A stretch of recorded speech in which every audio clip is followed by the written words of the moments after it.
Imported वज़ीर आज़म नहीं है, मकामी वज़ीर आज़म था मैं, मकामी, और ये नाकामी वज़ीर आज़म थे, नाकामी। हम वो वज़ीर आज़म नहीं है, वो नहीं वज़ीर आज़म था मैं। वादा करके तो भूल जाए और उसके बाद यू टर्न करे। यू टर्न पता ना क्या होता है, उधर से जाके फिर इधर वापस आना। बानिए पीटीआई ने पूरी हुकूमत में यू टर्न के सिवा कुछ नहीं किया। क्या कराया? कुछ नहीं, मुल्क तबाह कर दिया। हम मकामी और वो नाकामी वजीर आजम थे। नवाज शरीफ ननकाना साहब जलसे में साबिका हुकूमत पर बरस पड़े। कहा कि मैं वो वजीर आजम नहीं जो वादे करके भूल जाए, धोखे पर धोखा दें और झूठ पर झूठ बोलें, ये हमारा शेवा नहीं। लीगी कायद का इलेक्शन जीतकर ननकाना साहब में कॉलेज, अस्पताल और क्रिकेट स्टेडियम बनाने का वादा। चौथी बार लड़ रहा है, वो आज तक आपको अपने मंशूर के बारे में नहीं बता सका। जब शेर का हुकूमत बनता है तो अवाम का खून चूसा जाता है। गालन गलौज की सियासत नहीं, अपने मंशूर पर इलेक्शन लड़ रहा हूं। चौथी बार वजीर आजम बनने का उम्मीदवार मंशूर तक ना ला सका। शेर हुकूमत में आकर किसानों, मजदूरों और नौजवानों का खून चूसता है। बिलावल भुट्टो ने भलवाल में जलसे में लीगी क़यादत को निशाने पर रख लिया। आजाद उम्मीदवारों से मिलकर पीपल्स पार्टी हुकूमत बनाई गई और शेर वाले ऑपोजिशन में बैठे चेयरमैन पीपल्स पार्टी का दावा। बात भी चलती है कि नवाज शरीफ लाडला है। हाँ, मरियम नवाज शरीफ कहती है नवाज शरीफ लाडला है, लेकिन नवाज शरीफ अवाम का लाडला है। नवाज शरीफ ने आपको बाहर नहीं निकाला, आपने अपने पांव पर कुल्हाड़ी खुद मारी। अपनी जमात को खत्म करने की जिम्मेदारी आप पर है। मरियम नवाज का जलसे से खिताब, हम 9 मई वाले नहीं 28 मई वाले हैं। नवाज शरीफ मुकाबले पर आ गए, अब पता चलेगा मकबूलियत का। मुखालिफिन को ललकार। कि बिलावल भुट्टो साहब, जब मैं उनको देखती हूँ, क्योंकि हम आपस में एक पीडीएम की गवर्नमेंट में, उससे पहले पीडीएम के अंदर एक ताल्लुक़ रहा, वज़ीर ख़ारजा रहे हैं और ताल्लुक़ रहेगा इंशाअल्लाह। लेकिन तहज़ीब में रहकर आप अपनी कारकर्दगी पे बात करें। जब आप पंजाब में बात करते हैं तो मेरा ख्याल है वो नए नए पंजाब आए हैं, वो नए नए पंजाब को घूम रहे हैं या लाहौर में घूम रहे हैं। कौन सी ऐसी तरक्की है जो वो सिंध से लेकर पंजाब में आ रहे हैं? मरियम औरंगजेब का बिलावल भुट्टो को तहजीब में रहकर कारकर्दगी पर बात करने का मशवरा। वो पीडीएम हुकूमत के फैसलों में बराबर के हिस्सेदार हैं, नए नए लाहौर में घूम रहे हैं। पीकेएलआई, यूनिवर्सिटीज और दानिश स्कूल्स नहीं देखे। कौन सी ऐसी तरक्की है जो वो सिंध से लेकर पंजाब आ रहे हैं? लीगी रहनुमा का तंज, मेट्रो बस सिंध का और ऑरेंज ट्रेन कराची का हक करार दे दिया।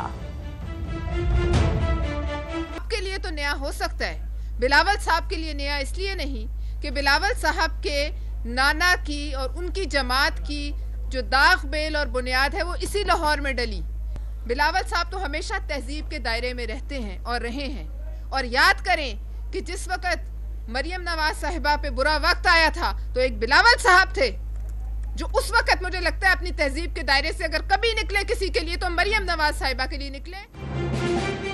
लाहौर बिलावल भुट्टो के लिए नहीं, मरियम औरंगजेब के लिए नया हो सकता है। पीपल्स पार्टी की बुनियाद लाहौर में रखी गई। बिलावल भुट्टो भी यहां ही से इलेक्शन लड़ रहे हैं। नून लीग के मंशूर का सिर्फ एक नुक्ता है, हमारी बात हो गई। रहनुमा पीपल्स पार्टी पलवशा खान का मरियम औरंगजेब को जवाब। पाकिस्तान को फाल इक्तसादी मुल्क और मैन्युफैक्चरिंग शोबे में खुद कफील करना चाहते हैं। सब्ज और पायदार तरक्की पर तवज्जो दी जा रही है। निगरान वज़ीर आज़म अनवारुल हक काकड़ का चीन के नशरियाती इदारे CGTN को इंटरव्यू। मुआशी तरक्की के लिए खित्ते के मुल्क से मुस्बत रवाबित इस्तेवार करना वक्त की जरूरत करार दे दिया।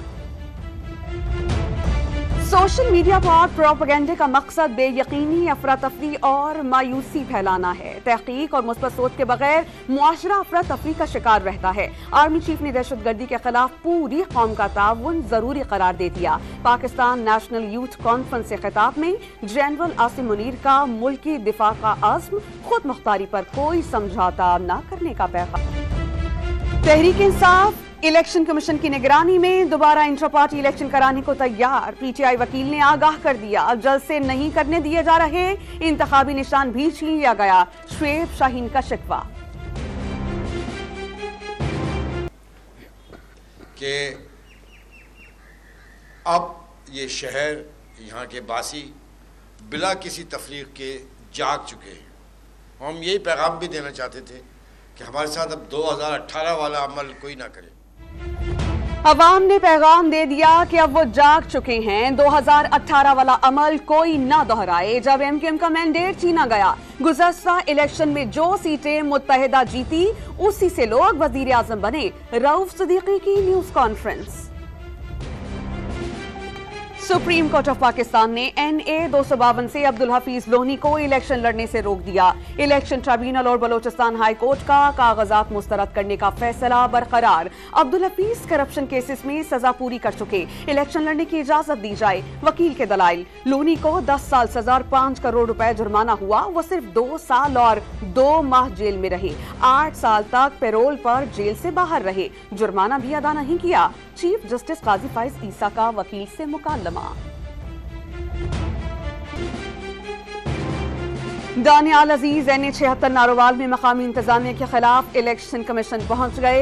इंतजामिया लीगी उम्मीदवार एहसन इकबाल की इमाम पर इंतकामी कार्रवाइयां कर रही है। आजाद उम्मीदवार का दरख्वास्त में मौक़िफ़। आम इंतखाबात में वोट मांगने के लिए पीपल्स पार्टी उम्मीदवार का अनोखा इकदाम। कराची के हल्का NA 248 में अपने स्कूल के तलबा के अरकाब से हिमायत मांग ली।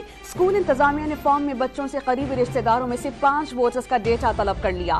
पीपल्स पार्टी उम्मीदवार हसन खान मारूफ स्कूल चेन के मालिक हैं, सियासी वर्कर नहीं। MD की हैसियत से सपोर्ट की अपील की। हसन खान का मौक़िफ़ भी सामने आ गया। NA 113 शेखुपुरा में पोलिंग स्टेशन पर सामान की तरसील की पैकिंग का अमल मुकम्मल। सामान 8 फरवरी से 1-2 रोज कबल मुतालिका प्रिजाइडिंग ऑफिसर के हवाले किया जाएगा। और साल 2024 आलमी सतह पर जमहूरियत का सबसे बड़ा इम्तिहान। दुनिया की 1/4 से ज्यादा आबादी हुकूमतों का चुनाव करेगी। 50 से ज्यादा ममालिक के 2 अरब से ज्यादा अफराद अपना हक राय दही इस्तेमाल करेंगे। पाकिस्तान, भारत, अमरीका, रूस, इंडोनेशिया और जनूबी अफ्रीका समेत दीगर ममालिक के अवाम अपनी हुकूमतों का चुनाव करेंगे।